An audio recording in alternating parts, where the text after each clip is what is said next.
Marshall TV. Usisahau kusubscribe, kushare na kucomment. Pia bonyeza alama ya kengele ili kupata update zetu kila siku.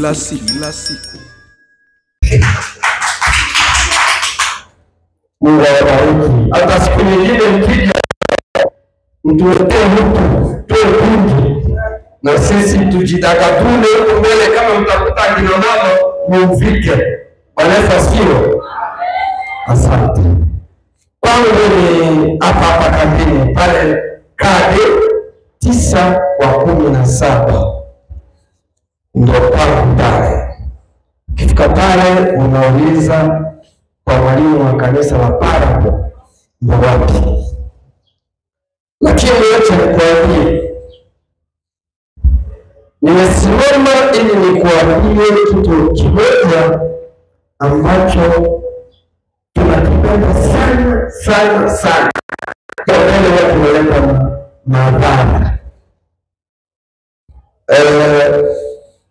Katibu, shika Biblia unisomee kitabu cha Mika. Karibu mwisho Mika.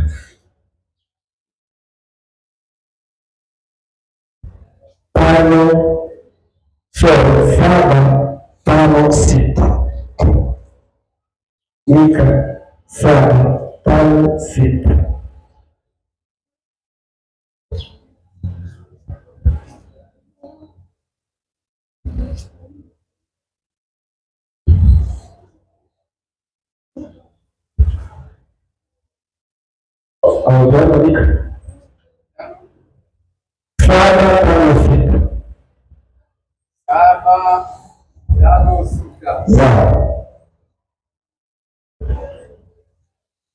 Biblia inasema hivi kwenye kitabu cha Mika 7:5-6. Inasema hivi: usimtumaini jirani, usiweke matumaini kwa rafiki, hata kwa yule alalaye kifuani mwako.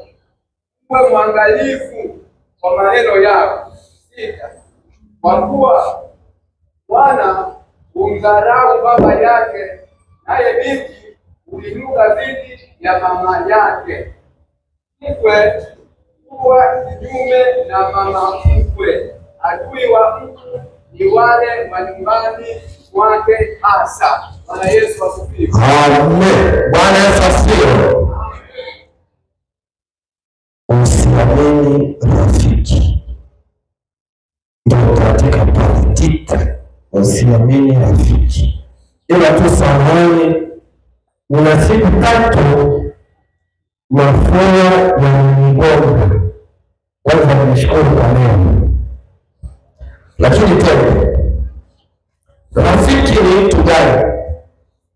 Rafiki ni mtu yeyote yule ambaye unashirikiana naye.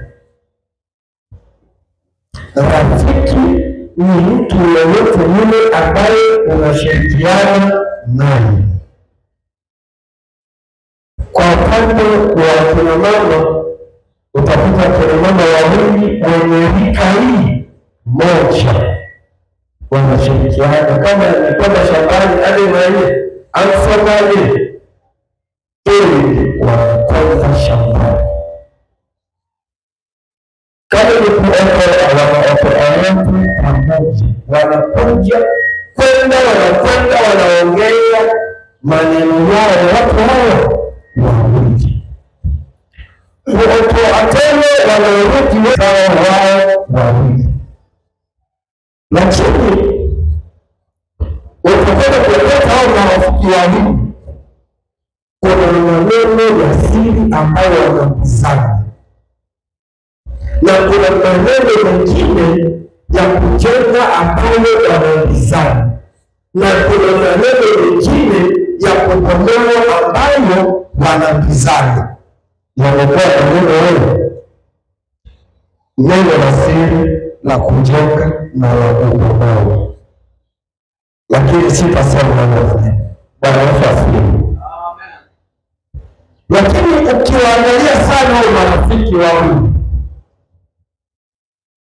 kuna wakati wanapenda kujiengua, wanaachana. Si kuachana kwa ajili moja amekufa au moja ameenda Marekani, hapana. Tuko tu kwa dini, lakini kila mtu anaweza kwenda kumfanya. Ushirika wao, urafiki wao ulikwenda ndivyo sivyo. Kuna mmoja labda alikuwa kumwambia mwenzake mambo ambayo yalimkera. Maana watu wawili wakishirikiana wanakufanya kama ilivyosema mambo mengi. Labda kuna mmoja anamwambia mwenzake kwamba kama unaona fulani alifariki, ni baba yako au mama yako ambaye alimuua. Sasa mmoja anashtuka, huyu mwana anamwambia nini? Amekwenda tofauti na mawazo yake. Usiamini rafiki. Lakini sisi tumekuwa kuamini marafiki zetu sana, na ndio maana sababu ya sisi vijana, ya sisi miamba tunapata toma au tunapata magonjwa ya akili kwa sababu ya kuamini rafiki. Hapo nyuma nilikuwa na historia moja mpaka leo lipo, lakini lilishafutwa. Watoto wadogo kaburini walikuwa rafiki, wala kuonyesha kidole hivi kwenye makaburi, lakini leo tunaenda chezea kule. Leo tunafanya mambo ya ajabu sisi vijana kule makaburini, lakini zamani ukienda kuchezea makaburini utapata watu waombaji wazuri, unabakia mshinde. Bwana Yesu atuhurumie. Na hiyo yote yanatubeba sisi vijana kwa ajili ya ile ya lugha tunazopewa na marafiki zetu. Ina historia nzuri tu ambayo kuna ndugu yangu mmoja alikuwa akiishi yeye na mama yake na zake wanne tayari wameshaolewa. Kipindi cha kwenda Marekani kikafika, wakatoka kwenye mchakato. Sasa si wale watu ambao walikuwa wanaenda vile kwa uzaza kidogo walikuwa wanajuana. Sasa ikawa kaongea yao, wale wenzake wakawa wanaenda vipi au kutoka tena sikutoka wanaenda bangu kutoka siku.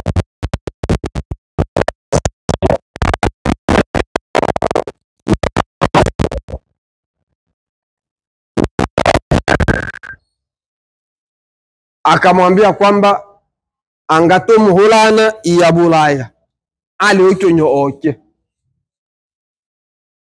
maana yeye tayari alikuwa ameshakuwa na watoto 8. Ali ukinyooke alikuwa akichukua kidogo ya maji, kama alikuwa na changa sijui, akanishika mama yake eti mama ndo sababishi ya mimi kutokwenda wapi Marekani. Yeye na mama yake chauko akende huko. Basi wakakaa hivyo,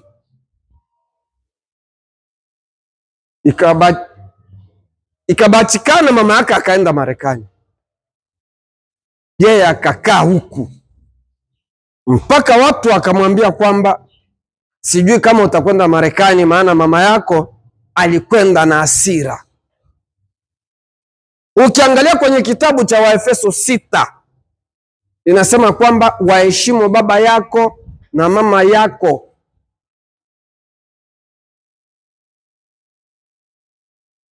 Baba yako au mama yako ameshikwa kama Mungu wako.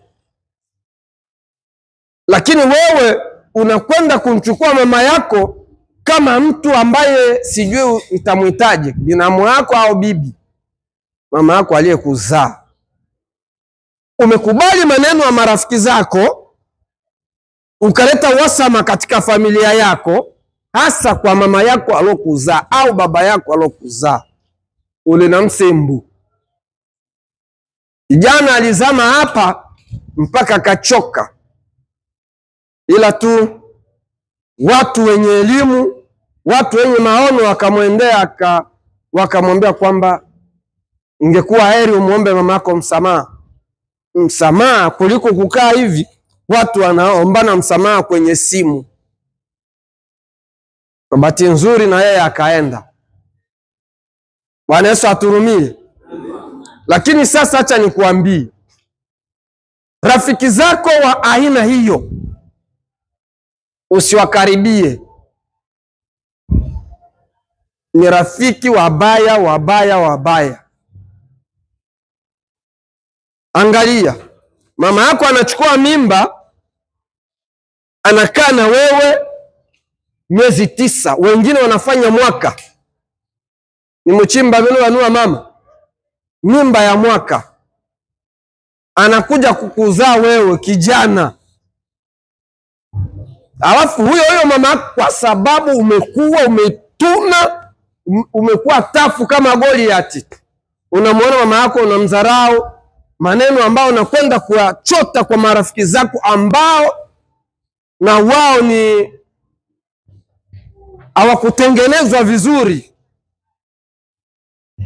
Unakwenda kumuona mama yako si mtu mzuri, ni mtu mbaya, mchafu. Imo wabe hana ya kwana bose ishile imo lwalo yalo ekolo. Wewe unakwenda kusema kwamba kwa sababu umepewa mawazo na marafiki zako kule wabaya, eti hiyo yana ngimo lwala anabanyo oche, na wewe unakubali. Mama yako amekaa na wewe miezi 9 tumboni, wewe unakwenda kumdharau, unakwenda kuamini marafiki. Hicho sio kitu kizuri.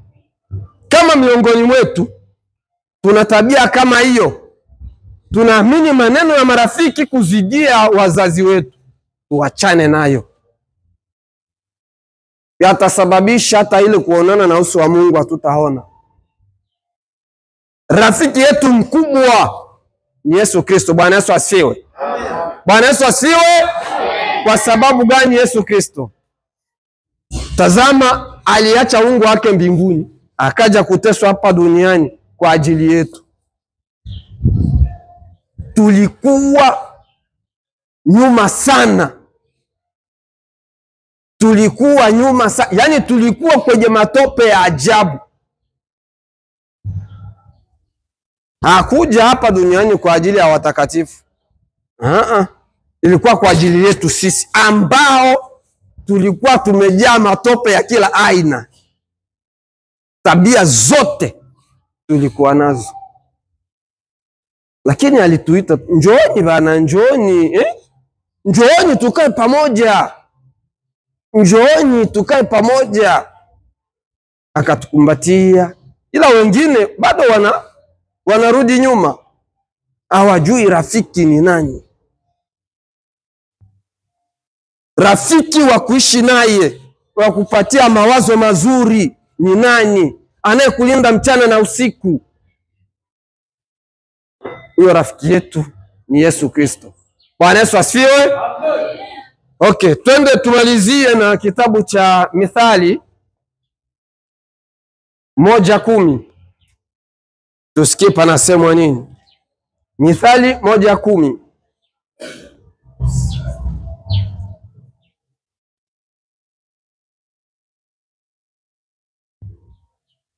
Mithali mwanzo huko kabisa. 1:10. Kisha Zaburi unaingia Mithali. 1:10. Mithali 1:10. Nasema hivi. Mwanangu, kama wenye dhambi wakikushawishi. Hebu rudia. Mwanangu, kama wenye dhambi wakikushawishi usikubaliane nao. Amen. Okay. Amen. Bwana Yesu asifiwe. Bwana Yesu asifiwe. Asante sana. Katika lugha yetu kuna methali inayosema kwamba abi angwa una ando angwa tobi ete. Bwana Yesu asifiwe. Amen. Bwana Yesu asifiwe. Na maana eti mshile mongela. Mungu aidhi, lakini katika lugha yangu narudilia inasema kwamba abi angwa mwana wane una ando angwa tobi ete. Sasa kitabu cha Methali, huyu ni Sulemani, anasema kwamba mwanangu, wenye dhambi wakikushawishi wewe usikubali. Lakini sisi tunakwenda kukubali mambo ambayo tunaambiwa na marafiki zetu, na ni mambo ambayo yanakwenda kuharibu familia. Ni mambo ambayo yanakwenda kukuonyesha kwamba wewe si mtu halali. Kila mtu anakwenda kukudharau. Mtu achubwilwa na seke mwenu numba yanahase watocha soki hata na mtu anaishi bino anababili, ama mtu anaishi bino anababili, lakini wewe tu ukiamka unajiendea. Na ndio maana mkipiga mahesabu kambini, ndio maana utakuta sisi vijana, najiweka katika vijana, tena kijana wa miaka 19, utakuta tunavaa zile suruali zenye kuishia humu ambazo tunaita nini? Bebedesha. Tunavaa zile suruali za chanika. Sasa hivyo umevaa hivyo, kichwani mmezile zile dread. Baba yako ambaye ni Mungu wako, nye watu wa fondation mnatusumbua. Baba yako ambaye ni Mungu wako anakuweka chini. Hata vile vya ndio wakati hivyo becho nwe changayo tushimo yana wakati. Sasa hivi kuna mfumo lugha inayosema kwamba sisi ni watoto wa demila. Watoto 2000 Okay. Sisi ni watoto 2000. Wewe unajua 2000 zilikuwa ngapi? 2000 hapo nyuma zilikuwa ngapi? Si 2000 tutaiacha? Tena tunaanza moja. Tunakwenda kufika kwingine 2000. Hayo mambo yote ambayo tunayafanya sisi yalifanyika. Na ndio maana utakwenda kukuta kwa kila rika watu wa tabia ambazo ziko tofauti na zingine wapo. Ni kwa sababu wa kutokusikia nini? Mashauri mazuri. Na toshibwela akwe iyano lyangene na nto ushile yobe buchi. Bwana Yesu asifiwe. Amen. Bwana Yesu asifiwe. Amen. Ukikubali mashauri ya baba yako utanyooka. Kama mimi Gerana niko hapa mbele yenu, mshauri wangu wa kwanza ni mzazi wangu. Bwana Yesu asifiwe. Lakini sisi tunakwenda kumpiga teke baba yangu, tunakubaliana na mashauri ya watu wengine. Wakuchokone, labda wewe uwe na akili timamu. Labda uwe na akili timamu. Lakini zikiwa zimekwenda kidogo basi wakone. Bwana Yesu aturumie. Lakini tujue kwamba Biblia inatushauri rafiki wetu ambaye tunastahili kukamatana naye ni Yesu Kristo, kwa sababu alitenda makuu. Aliacha uungu wake mbinguni. Wabembe wanasema boombe.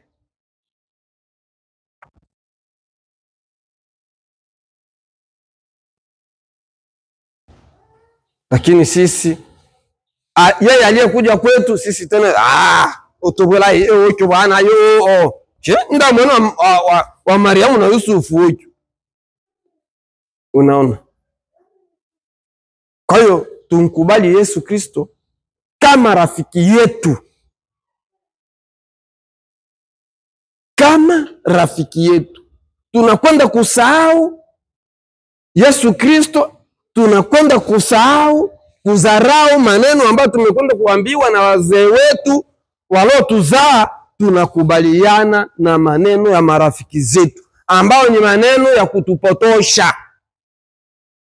Bwana Yesu asifiwe. Amen. Sasa basi, kama wewe unaamini kwamba ni Mkristo, umeokoka, unampenda Yesu Kristo, shikamana naye.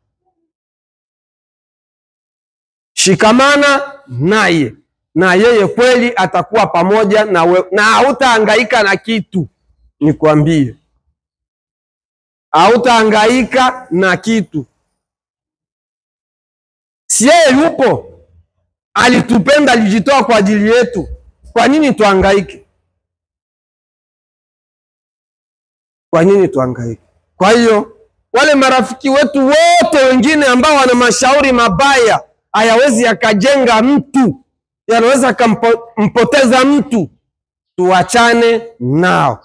Tushikamane tu na rafiki yetu huyu mmoja ambaye ni Yesu Kristo, na Mungu atubariki. Amen. Asanteni sana, asanteni sana.